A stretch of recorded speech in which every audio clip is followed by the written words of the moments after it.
It's me. Still Wakes the Deep is a beautiful, somber tale of a doomed oil rig off the coast of northern Scotland set in the 1970s. And this is the most Scottish game I have ever played. Top-tier voice acting complements an engrossing story in this horror platformer from the Chinese room in Sumo Digital. It's available day one on Game Pass for cloud, console, and PC. So let's find out if it's worth a download in the XboxEra review of Still Wakes the Deep.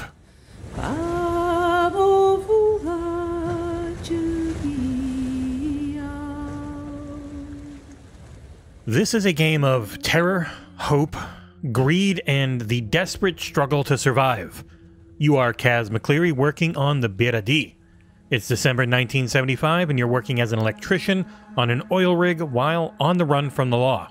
That revelation happens immediately, and I won't spoil any of the other interesting plot points. Suffice it to say that facts get lost in the shuffle once shit starts to go down.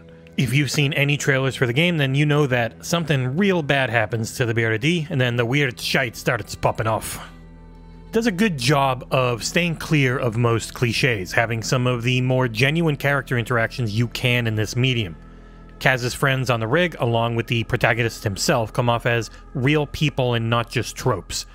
While the rig manager Rennick is a real monster at times, even he has a depth as to why he's such a prick.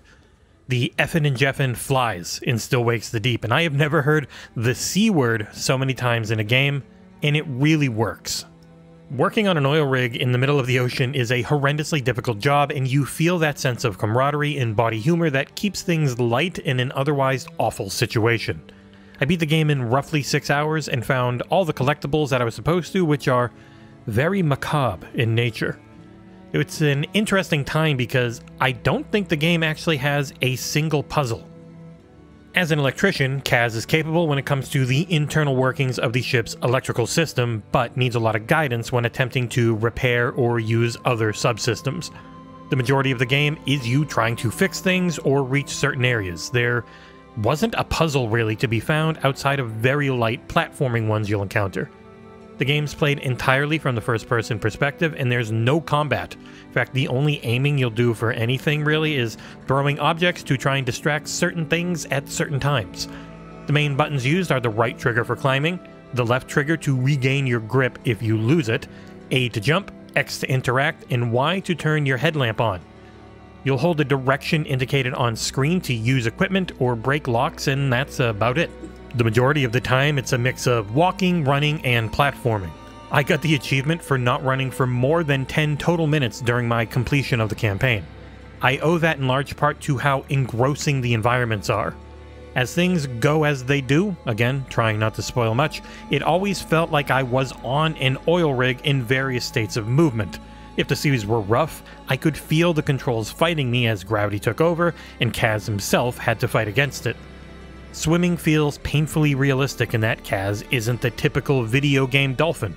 He's a regular guy in decent shape who gets cold as hell after submerging. So occasionally, you'll need to find a heater to warm up, but don't worry, it is not a survival game. It is a strictly linear narrative adventure title. The main gameplay mechanics are occasionally having to run to survive. If you mess up, the load times are real short and the checkpoints are quite generous. For those who don't want the shite scared out of them repeatedly, there is a story mode that makes it far more difficult to fail. I would say though, the stars of this game are the oil rig itself and the unbelievably good voice acting.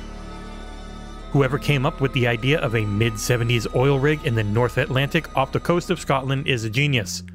Cold, isolated, and terrifying, it itself is just one of the best locations I've experienced in a horror-focused title. The rig feels big and old and almost alive. Manned by a large crew, this giant metal structure is a home for those you'll meet early on. I'd highly advise taking the time to talk to everyone you can in the opening canteen scene. The insight you get into each character is invaluable as you come across them throughout the story. Kaz himself is on the ship thanks to his wife's Uncle Roy. Roy's a big man who works in the kitchen and has diabetes. Kaz and Roy's interactions felt like real familial talks. Two older men who shoot the shit and truly care about each other. As you progress through the story, you'll come across more and more crew, and even in the brief interactions you may have, you get the sense of friendship between all of them. They're stuck working out here in these terrible conditions, and the conversations always sounded natural.